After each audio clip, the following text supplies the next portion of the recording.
Good afternoon. We are the Universidad de las Américas Puebla team and we evaluated IEnova.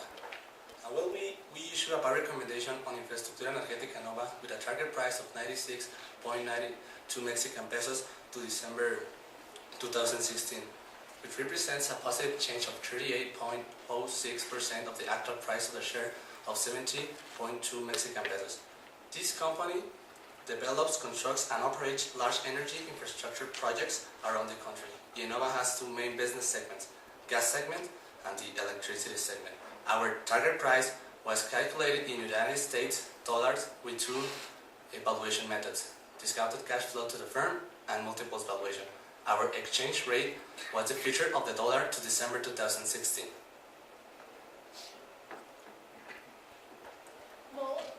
The main arguments for valuation, first, is the key partnership that a company has. IEnova has long-term contracts with CFE and Pemex, which are both state-owned companies, as well as joint ventures with Pemex, which currently represent 47% of their natural gas portfolio. The company has solid cash flows. This is because most of IEnova's transportation systems as well as compression stations has long-term contracts with a take-or-pay structure. Transportation services represents the main source of revenues for the pipeline business. Now, we expect a stable growth for the company. This is driven by the increase in the natural gas demand. In the figure, we can appreciate it. Also, the CFE is converting its generation plants, which are currently using fuel oil, to natural gas, which is more efficient and cleaner. Well, we used three different scenarios for evaluation: the bearish scenario, the base one, and the bullish. Our target price was calculated with the base scenario. Well, first, I'm going to explain the bearish one. In this one, we assume that the company doesn't win any of the tenders, and the company only expands all their assets to its maximum capacity. Also, the company's growth is based in a natural demand gas and with electricity demand.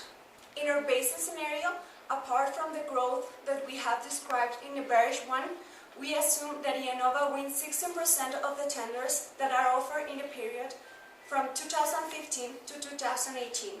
And finally, for the bullish scenario, apart from the growth that is described in the first one, IEnova is capable of investing $1 million, either in projects from the gas segment or the electricity segment. This in projects that fit their investment scheme. Well, as said before, 80% of our price was calculated with a discounted cash flow to the firm methodology. In order to calculate the price from this method, we used six main arguments or six main assumptions that we made. The first one is that IEnova invests in projects that will give a return of 8 to 9 times EBITDA to the company. The second one is around 90% of the contracts are dollar denominated. The third one, as the company has won 16% of the projects offered since 2012, we are expecting it to win 16% of the new projects that are going to be offered by the government from 2016 until 2018. The fourth one is the issue of new shares that the Board of Directors has approved is going to take place in 2015, and we aim to maintain this new capital structure for the forecasted years. The last one is IEnova is going to incur in CapEx from 2016 until 2018 that we projected that the government is going to offer or tender all the projects during these years. Well, under these main arguments, we got a price of 96.82 Mexican pesos. This represents an increase of 37.92% on the current price. Our perpetuity growth rate was 1.2% and it was calculated in 2020. Our cash flows were discounted at a WACC of 7.61% with a capital structure of 79% on equity and 20% on debt, a cost of debt of 5.58% and a cost of equity of 8.57%. Once we had our net present value, we divided it between the outstanding shares of IEnova, the shares that they are going to issue in 2015, and the shares that we projected that the company needs to issue in order to finance the new projects. To complement, we use a sensitivity analysis for our price of discounted cash flow. We use a margin of plus minus 2% to calculate our rent. Our range will change in 5.61% to 9.61%. The WACC can increases or decreases in a consequence of a change in the cost of debt, in the capital structure, on a change in the cost of equity. With respect to the perpetuity growth rate, we use 1.2% to the growth of the company. This assumption is conservative because we think that the world's economy growth can grow in 2.5%. As a conclusion of the sensitivity analysis, we think that our price is quite sensitive to a change in the WACC or a change in the perpetuity growth rate. Even we don't have a sell recommendation. In the multiple valuation, we use a 20%. We make a multiple valuation with the enterprise value EBITDA multiple. For this multiple, we use 10 comparable companies with a market share capitalization, with a market share weighted average.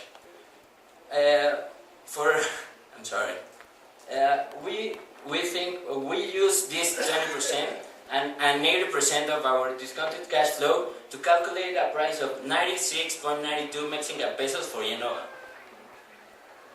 Well, as a financial analysis, if we compare the company in 2014 with the benchmark, we can see that it reported a better EBIT margin, almost the same net profit margin, but a less ROA.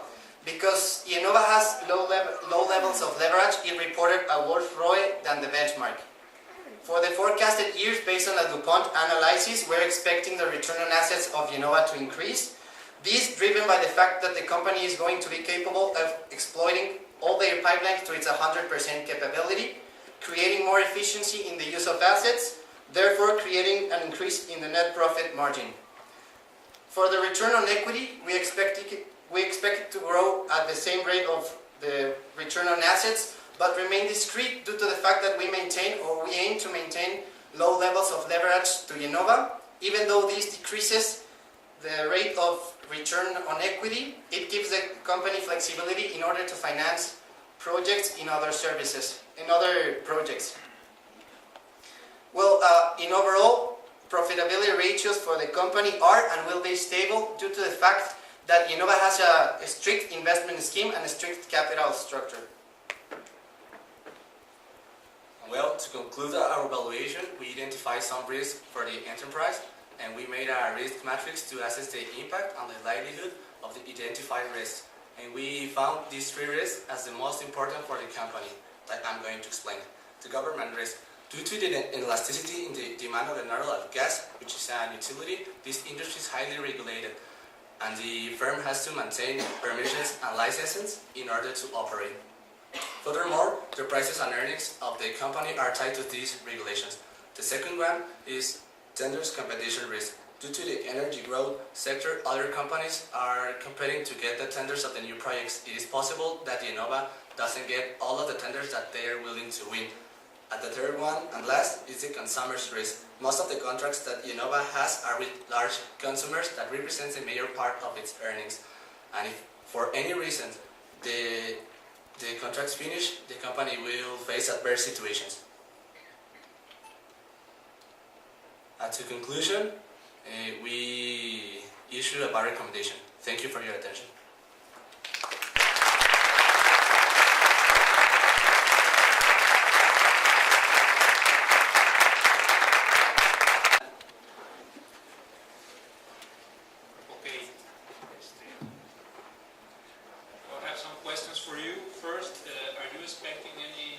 short-term impact in the price of the stock because of the new issue of shares?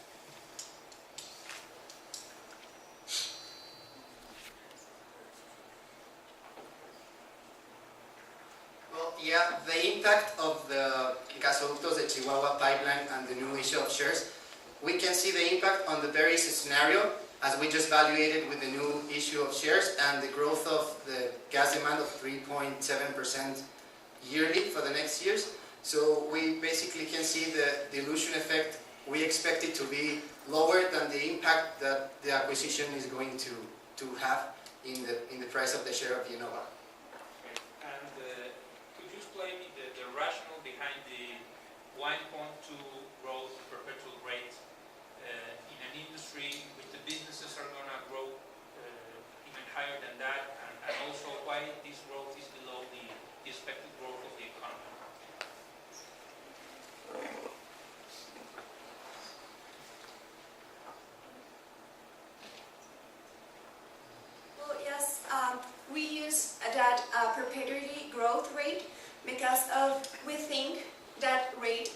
conservative.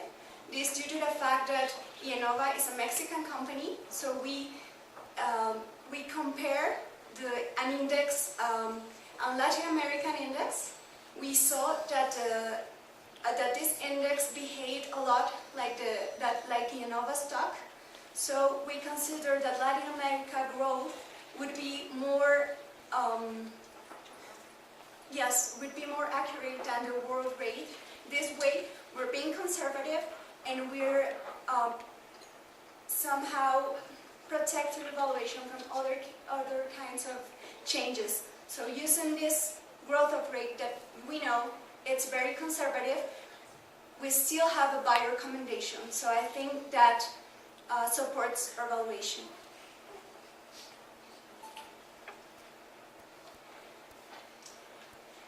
In your document,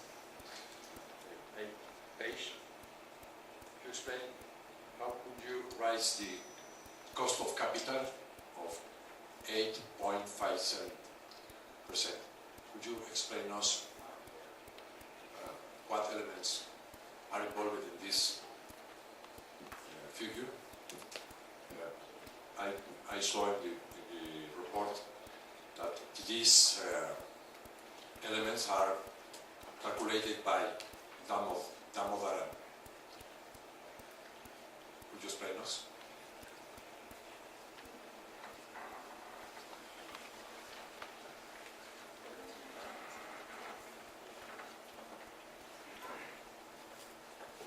Okay, we calculated by making a CAPM methodology for our cost of capital. We're using the risk-free T-bills of 20 years. We calculated the beta of 0.75.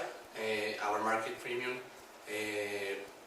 we got it from Damodaran, our country risk premium. We also got it from Damodaran because we think that Mexico isn't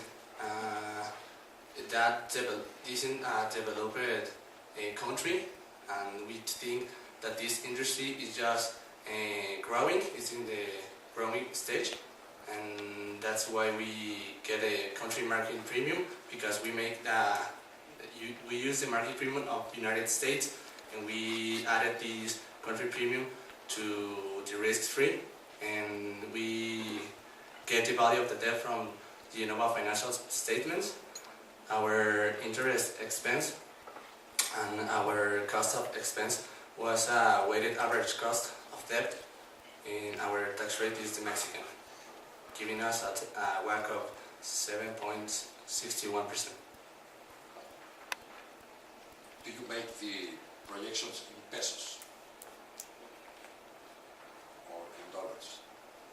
So we make the projections in dollars. So we at the last time we use a future to change our price, our projections in dollar to change to Mexican pesos. Another question. So similar companies in Mexico are involved in bad practices. In the board, in the government, corporates, do you see that the company have strong policies against the corruption or not?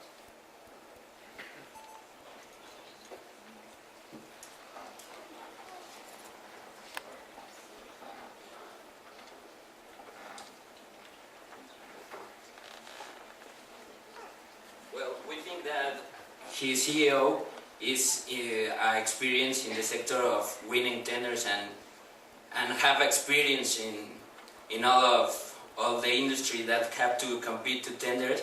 So we think that he has his ethics, like his political ethics, so good. So we think that he doesn't affect. So more therefore he fertilize our Innova projection.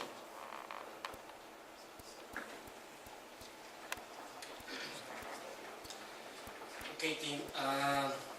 So I have a question for you. Since this is an energy company, Can you give me a little explanation of your expectations about the commodity prices, how these prices could affect or benefit the income per segment of this business?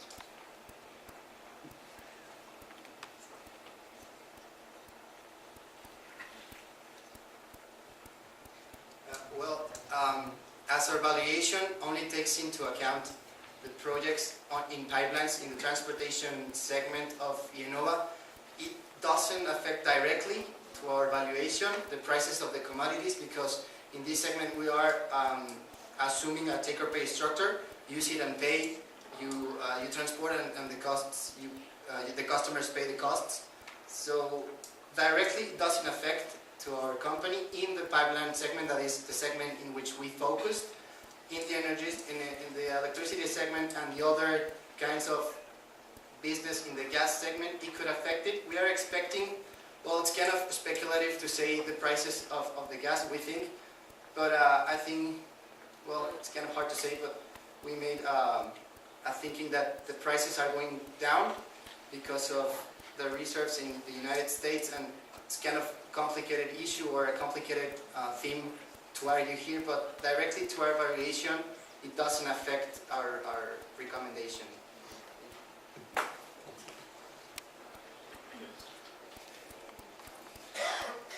Just to insist a little bit on the same topic, energy is characterized by volatility, of course, and basically even in transportation, the cost of pipelines and the rhythm of execution of the projects, it's really affected because of the prices of the commodities.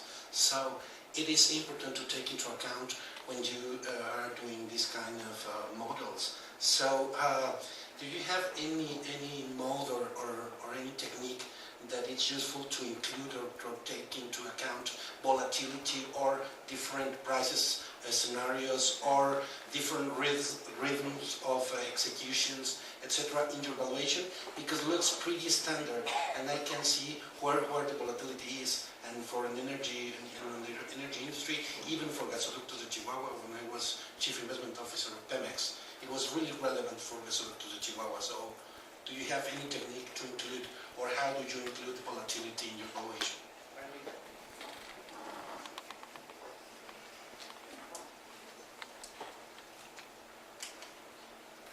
Well, in order to assess the sensibility of our analysis, we made 3 different scenarios, as we said. In the first scenario, we consider that the company isn't able to winning any of the tenders, so there's little volatility in there, because if Innova doesn't win any of the tenders, the company would be really affected. There's one type there, assuming 3 different scenarios for our valuation. Also, we made the sensitivity analysis in which we consider different ranges of WACC, which is the main component of the DCFF. Also, in the perpetuity growth, we also consider this conservative rate. We think this also helps